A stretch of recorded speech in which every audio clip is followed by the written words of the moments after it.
তীব্র শীতে নাকাল দেশের উত্তরাঞ্চল। অনেক বেলা পর্যন্ত মিলছে না সূর্যের দেখা। ঠান্ডায় বেড়েছে রোগ ব্যাধি।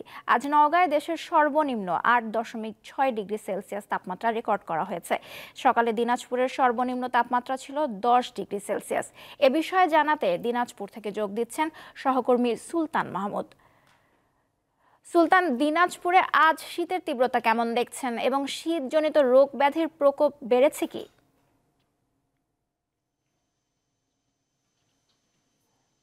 নৌসীন, আমরা সকালে যে দিনাজপুরের যে কনকনে ঠান্ডা অনুভূত হলেও এখন কিন্তু সূর্য দেখা দিয়েছে, যার কারণে সকালের তুলনায় এখন কিন্তু অনেকটা ঠান্ডার প্রকোপটা কমে গিয়েছে। তবে তারপরও হিমেল বাতাস কিন্তু প্রবাহিত হচ্ছে। এটি কারণে হাত পাগুলো এখনো কনকন করছে। এতে করে এই অঞ্চলের যারা নিম্ন আয়ের মানুষ, খেটে খাওয়া মানুষ রয়েছে, তারা কিন্তু সকালের দিকে বিপাকে পড়লেও এখন কিন্তু তারা সূর্যের দেখা দেওয়ার কারণে অনেকটা স্বস্তিতে ফিরে এসছে।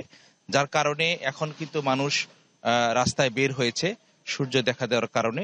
এবং আরেকটি বিষয় আপনাকে জানিয়ে রাখি যে এই এলাকায় যেহেতু একটু কৃষি প্রধান একটি এলাকা, সকালের দিকে আমরা দেখেছি যে দিনাজপুরের বিভিন্ন এলাকায় কিন্তু আলুর যে মৌসুমটি সেটি কিন্তু চলছে। সকালে এই কনকনে ঠান্ডার কারণে অনেকেই কিন্তু আলুর খেতে স্প্রে করতে দেখেছি, যার কারণে কৃষকেরা কিন্তু সকালেও এই ঠান্ডা উপেক্ষা করে মাঠে যেতে হচ্ছে। পাশাপাশি আরেকটি বিষয় আপনাকে জানিয়ে রাখি যে যেহেতু এলাকায় এখন বোরো ধানের যে মৌসুম শুরু হয়ে গিয়েছে, বিশেষ করে দিনাজপুরের বিভিন্ন নদীতে কিন্তু বোরো ধানের চাষ হয়ে থাকে।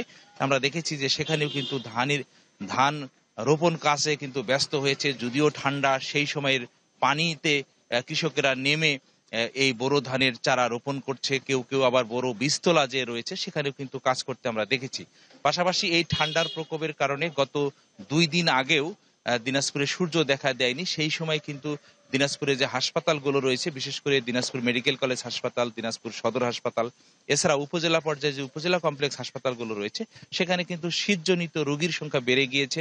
যার কারণে এই অঞ্চলের যারা শিশুরা রয়েছেন, এই শিশুরা কিন্তু বেশি করে এই শীতজনিত রোগে আক্রান্ত হচ্ছে। এবং পাশাপাশি এই যারা বয়স্ক লোকেরা রয়েছেন, তারা কিন্তু ডায়রিয়া, নিউমোনিয়া সহ বিভিন্ন শীতজনিত রোগে আক্রান্ত হওয়ার কারণে এলাকার রোগীর সংখ্যা কিন্তু হাসপাতালে বেড়ে গিয়েছে।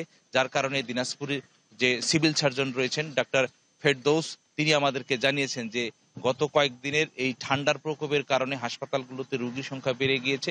এবং আমরা দেখেছি যে বেশ কিছু রোগী কিন্তু ফ্লোরেও, অর্থাৎ হাসপাতালের যে নির্ধারিত বেডের বাইরেও কিন্তু বারান্দা এবং করিডোরে কিন্তু তারা চিকিৎসা নিচ্ছে। তৌসিয়া। দিনাজপুর থেকে জানাচ্ছিলেন সহকর্মী সুলতান মাহমুদ।